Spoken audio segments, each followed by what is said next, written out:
Era 1922. Inglaterra atravesaba una época de escepticismo religioso sin precedentes. Las iglesias se vaciaban domingo tras domingo. La Primera Guerra Mundial había dejado cicatrices profundas en el alma de la nación, y muchos culpaban a Dios por el sufrimiento. La fe se había convertido en algo obsoleto, una reliquia del pasado que los intelectuales miraban con desdén. Los periódicos publicaban artículos burlándose de los fanáticos religiosos y la ciencia parecía tener todas las respuestas que antes se buscaban en las escrituras. En medio de este paisaje espiritual árido, las pocas congregaciones que quedaban operaban con un cristianismo tibio, formal, desprovisto de poder. Los rituales continuaban, pero el cielo parecía de bronce. Los sermones eran académicos, fríos, calculados para no ofender a nadie. La religión se había convertido en una tradición social, no en un encuentro transformador con el Dios vivo. Los bancos de las iglesias crujían bajo el peso del aburrimiento, no del quebrantamiento. Y en las redacciones de los periódicos, los editores se frotaban las manos cada vez que escuchaban de algún predicador milagroso nuevo, porque sabían que tenían material perfecto para la sátira del domingo. James Thornton era exactamente el tipo de hombre que ese tiempo había producido. Periodista del Yorkshire Evening Post, 32 años, fumador empedernido, cínico hasta los huesos. Había crecido en un hogar anglicano donde la fe era tan predecible como el té de las 5 de la tarde formal, estructurada completamente desprovista de pasión. A los 16 años declaró su ateísmo, para gran vergüenza de su madre, quien nunca dejó de orar por él en silencio. James veía la religión como el opio del pueblo, exactamente como había leído en Marx. Para él, los creyentes eran personas débiles que necesitaban un Padre Celestial imaginario para lidiar con la dureza de la vida. Su pluma era afilada, su sarcasmo legendario en la redacción. Había destrozado la reputación de más de un sanador de fe con sus artículos devastadores, exponiendo fraudes, trucos psicológicos y manipulación emocional. Era bueno en su trabajo, muy bueno. Cuando su editor le asignó cubrir las reuniones de un tal Smith Wigglesworth, un fontanero convertido en predicador que supuestamente hacía milagros, James sonrió. Otra farsa más que desenmascarar. Otra edición que vendería bien. Este tipo afirma que los muertos resucitan, Thornton, le dijo su editor con una sonrisa cómplice. Tráeme algo jugoso. Los lectores adoran cuando destrozas a estos charlatanes. James prometió entregar el artículo más mordaz de su carrera. No tenía idea de que estaba a punto de enfrentarse con algo que su racionalismo no podría explicar, algo que quebraría cada fundamento de su cosmovisión materialista. La reunión era en un modesto salón de Bradford, un edificio sin pretensiones que alguna vez había sido un almacén. James llegó temprano, libreta en mano, listo para documentar cada truco, cada manipulación psicológica, cada técnica de hipnosis grupal que este fontanero ungido pudiera utilizar. El lugar estaba abarrotado. Obreros, amas de casa, algunos empresarios, jóvenes, ancianos. La mezcla era extraña. No eran los típicos crédulos que James esperaba. Había algo diferente en sus rostros, una expectativa que él no podía catalogar como simple fanatismo. Se sentó al fondo, cerca de la salida, manteniendo su distancia profesional, su escepticismo como armadura. Cuando Smith Wigglesworth entró al salón, James quedó desconcertado. No había música dramática, no había luces especiales, no había el espectáculo que él anticipaba. Era un hombre de 60 y tantos años, rostro curtido, manos de trabajador, traje simple. Nada carismático en el sentido teatral. De hecho, su apariencia era casi severa. Pero cuando ese hombre abrió su boca y comenzó a orar, algo cambió en la atmósfera. James sintió algo que su mente rechazaba, pero su cuerpo no podía negar una presencia. Densa, tangible. Como si el aire mismo se hubiera espesado. Sus manos comenzaron a sudar. Su pulso se aceleró sin razón aparente. Esto no era hipnosis. No era manipulación emocional. Era otra cosa. Wigglesworth no predicó de inmediato. Se paró frente a la congregación y simplemente oró. Y cuando oró, el cielo pareció abrirse. Padre Celestial, comenzó con una voz que temblaba de reverencia. Tú eres el Dios que resucita muertos, que abre ojos de ciegos, que limpia leprosos. Manifiesta tu gloria aquí, que nadie salga de este lugar sin ser tocado por tu poder. En el nombre de Jesús. No hubo gritos. No hubo manipulación emocional. Solo una autoridad tranquila que hizo que el vello de los brazos de James se erizara. Y entonces comenzó. Una mujer en la tercera fila comenzó a llorar. No un llanto suave, sino gemidos profundos que parecían salir desde las entrañas de su alma. He estado seca por 20 años, gritó entre sollozos. 20 años sin sentir a Dios. Pero Él está aquí. Él está aquí. James observaba, su pluma suspendida sobre el papel. Esto podría ser histeria colectiva, se dijo a sí mismo. Eso es lo que escribiría. Pero su mano no se movía, porque lo que estaba presenciando no encajaba en ninguna de sus categorías preestablecidas. Wigglesworth comenzó a predicar. Su voz no era pulida, no era elocuente en el sentido académico, pero cada palabra caía con el peso de una convicción absoluta. La Iglesia ha perdido su poder porque ha perdido su consagración, declaró con una intensidad que cortaba. Queremos el poder sin el precio. Queremos la gloria sin el Getsemaní. Pero yo les digo, Dios no se manifiesta donde hay pecado, donde hay tibieza, donde hay religiosidad muerta. Él busca vasos limpios, corazones quebrantados, hombres y mujeres que pagarán el precio en el lugar secreto. James escribía furiosamente, pero sentía que sus dedos temblaban. ¿Por qué temblaban? Entonces sucedió lo que James nunca podría explicar en su artículo. Un hombre con muletas, sentado cerca del frente, se puso de pie. Wigglesworth no lo había llamado. No había drama. El hombre simplemente se levantó, dejó caer las muletas y comenzó a caminar. Primero despacio, probando sus piernas, luego más rápido. Y finalmente corrió por el pasillo con lágrimas corriendo por su rostro, gritando, «Puedo caminar. 10 años y puedo caminar». La multitud estalló en alabanzas, pero Wigglesworth levantó su mano pidiendo silencio. «No me glorifiquen a mí», dijo severamente. «Yo no soy nada. Es Cristo. Solo Cristo. Glorifiquen a Él». James sintió que algo se quebraba dentro de él. No podía ser real. No podía. Buscó desesperadamente una explicación racional. Quizás el hombre nunca estuvo realmente paralizado. Quizás era un actor plantado. Pero cuando sus ojos se encontraron con los del hombre sanado, cuando vio la autenticidad cruda de su gozo, cuando observó a sus amigos abrazándolo entre lágrimas genuinas, algo en su fortaleza intelectual comenzó a agrietarse. Esto no era un truco. Esto era real.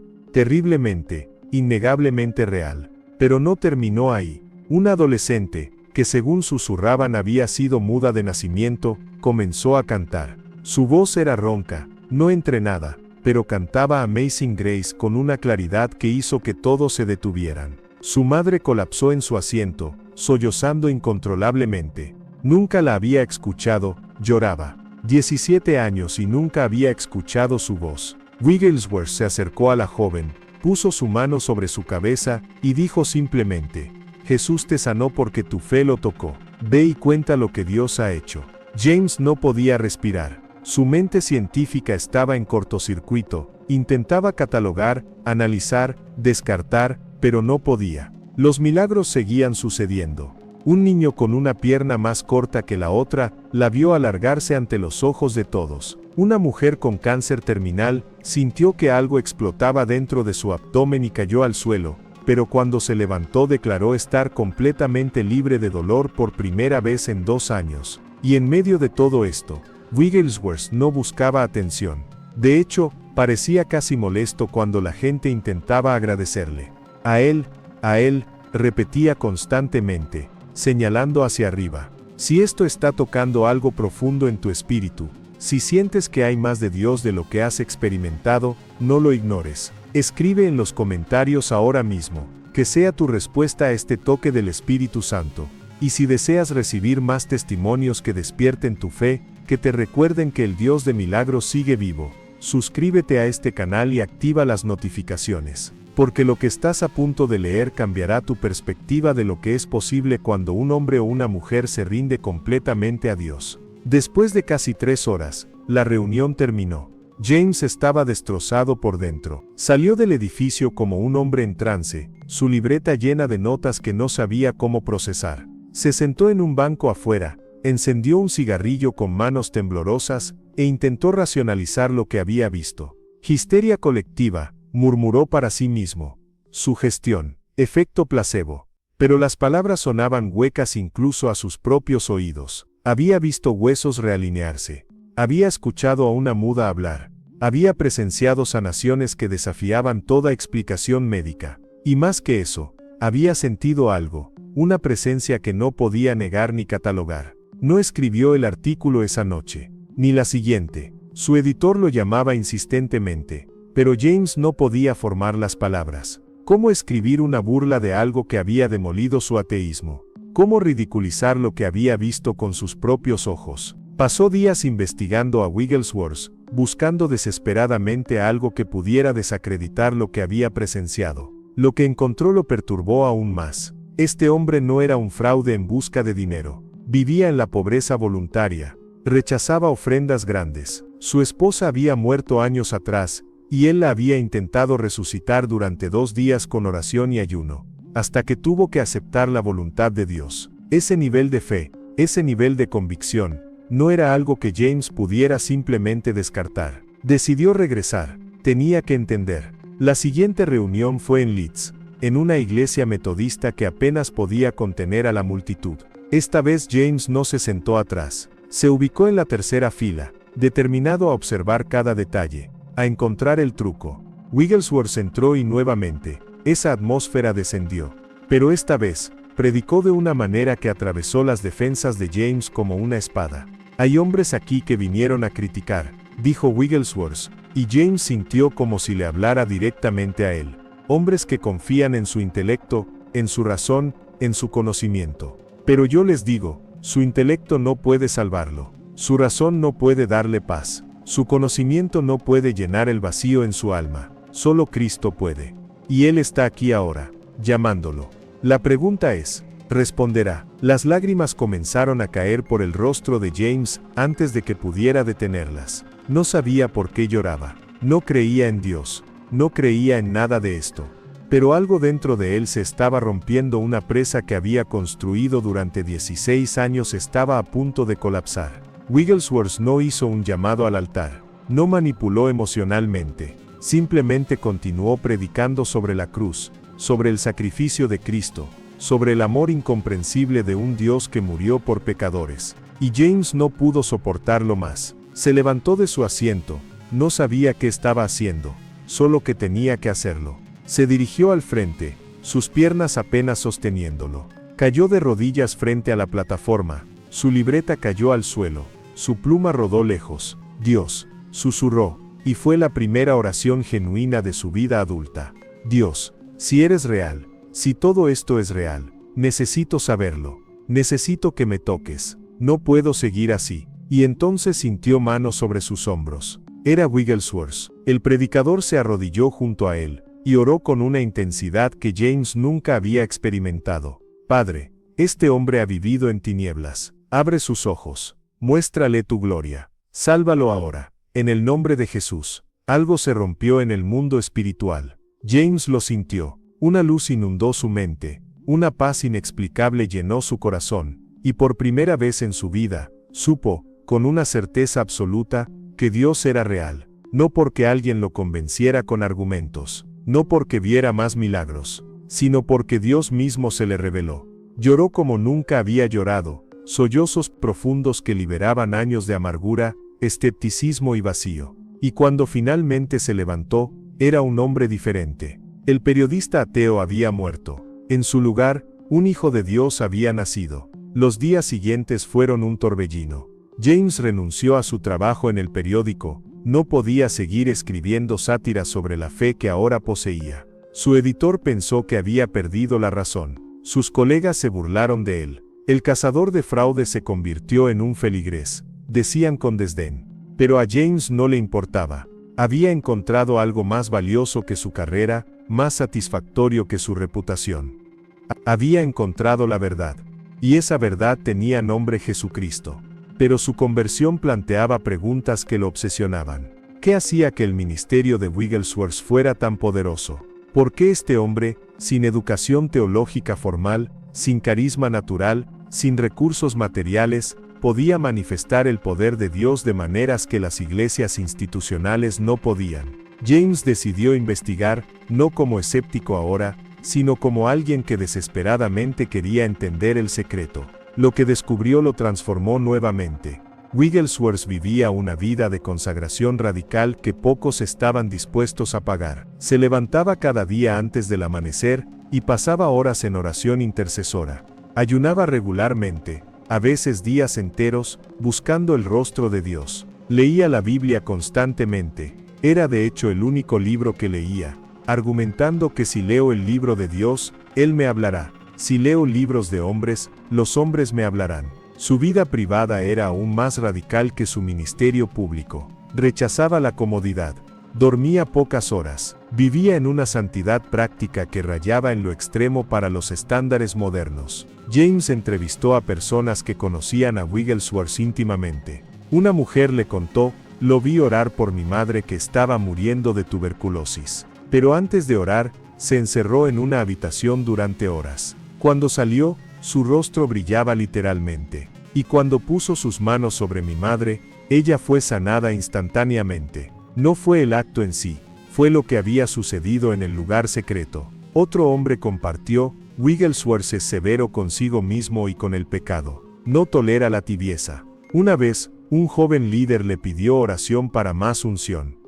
Wigglesworth le preguntó: «¿Cuánto ayunas? ¿Cuánto oras? ¿Qué pecados estás albergando?». El joven se ofendió. Wigglesworth le dijo: «No quieres más de Dios, quieres los beneficios sin el precio. Vuelve cuando estés dispuesto a morir a ti mismo, o punto comilla». James comenzó a entender. El poder no era un truco, no era carisma, no era técnica. Era la consecuencia inevitable de una vida vivida en completa rendición a Dios. Wigglesworth cargaba una atmósfera porque había pasado tiempo en la presencia de Dios. Manifestaba milagros porque había pagado el precio en el lugar secreto. Su autoridad espiritual era directamente proporcional a su quebrantamiento personal. Pero también aprendió sobre la oposición que Wigglesworth enfrentaba. No toda venía de ateos y escépticos, mucha venía de dentro de la iglesia misma. Denominaciones establecidas lo rechazaban por extremista. Líderes religiosos lo acusaban de hacer espectáculos. Teólogos lo despreciaban por su falta de educación formal. «Este fontanero no sabe nada de doctrina», decían con desdén. Pero Wigglesworth no peleaba con ellos. Simplemente respondía: «Prefiero ser un fontanero usado por Dios que un teólogo vacío de poder». La resistencia más dolorosa venía de aquellos que habían sido parte del avivamiento pero se habían enfriado. Pastores que una vez fueron radicales pero que ahora se habían acomodado en la estructura. Líderes que cambiaron el fuego por la formalidad.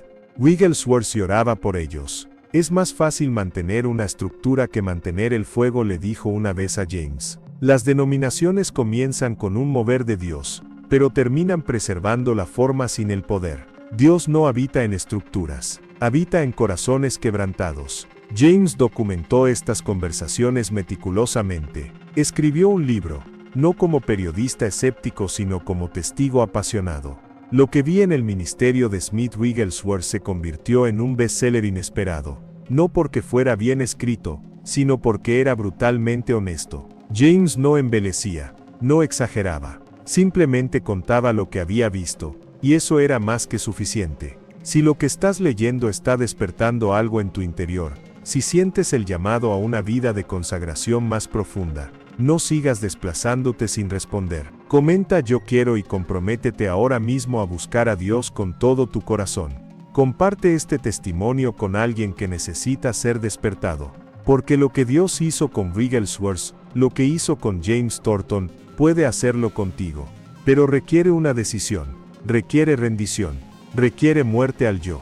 En uno de los capítulos más conmovedores de su libro, James describió una conversación privada que tuvo con Wigglesworth poco antes de que el predicador partiera para otro viaje misionero.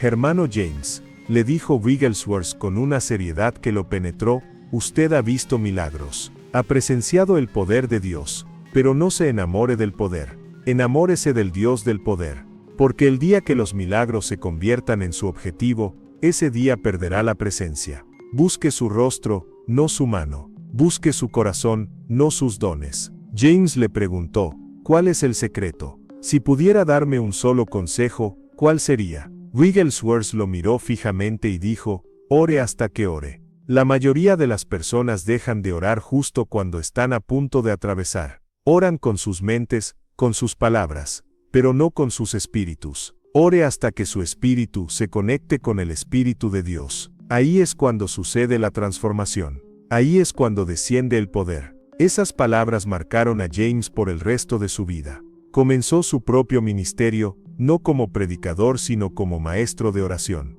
Viajó por Inglaterra estableciendo escuelas de intercesión, enseñando a otros lo que había aprendido de Wigglesworth. No tenía el mismo poder para milagros físicos que su mentor, pero tenía algo igualmente valioso, la capacidad de despertar hambre de Dios en corazones religiosos dormidos. Una de las historias más impactantes que James documentó fue la de una reunión en una fábrica. Los obreros habían invitado a Wigglesworth a predicar durante su hora de almuerzo. El gerente, un hombre cruel que explotaba a sus trabajadores, se burló cuando escuchó la noticia. «Dejen que venga ese loco», dijo. «Será entretenimiento para todos». Wigglesworth llegó, y en lugar de predicar, simplemente oró. Oró por 15 minutos en un silencio tan denso que nadie se atrevía a moverse.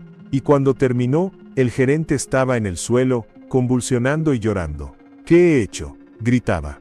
«He robado, he abusado, he sido un tirano». Confesó pecados que nadie conocía. Y cuando se levantó, era un hombre transformado. Devolvió el dinero que había robado a sus empleados. Pidió perdón públicamente, y se convirtió en uno de los hombres más generosos de la región. James estaba ahí ese día. Documentó cada detalle. No fue la predicación, escribió. Fue la presencia. Cuando un hombre ha estado con Dios, trae la atmósfera del cielo consigo. Y en esa atmósfera, el pecado no puede esconderse. La hipocresía es expuesta, y los corazones son quebrantados. Otro incidente que marcó profundamente a James ocurrió en un tren. Wigglesworth viajaba de Londres a Bradford. No dijo palabra a nadie. Simplemente se sentó en su asiento y oró en silencio. Pero su presencia era tan tangible que los demás pasajeros comenzaron a sentirse incómodos. Una mujer comenzó a llorar sin razón aparente. Un hombre de negocios cerró su periódico, incapaz de concentrarse. Un joven que iba a cometer suicidio al llegar a su destino, sintió que algo invisible lo detenía. Cuando el tren llegó a la estación, varias personas se acercaron a Wigglesworth preguntando, «¿Quién es usted? ¿Qué tiene?». Y él simplemente respondía, «No soy yo, es Cristo en mí». Cuando James escuchó esta historia de boca de uno de los pasajeros que fue impactado ese día, entendió algo profundo.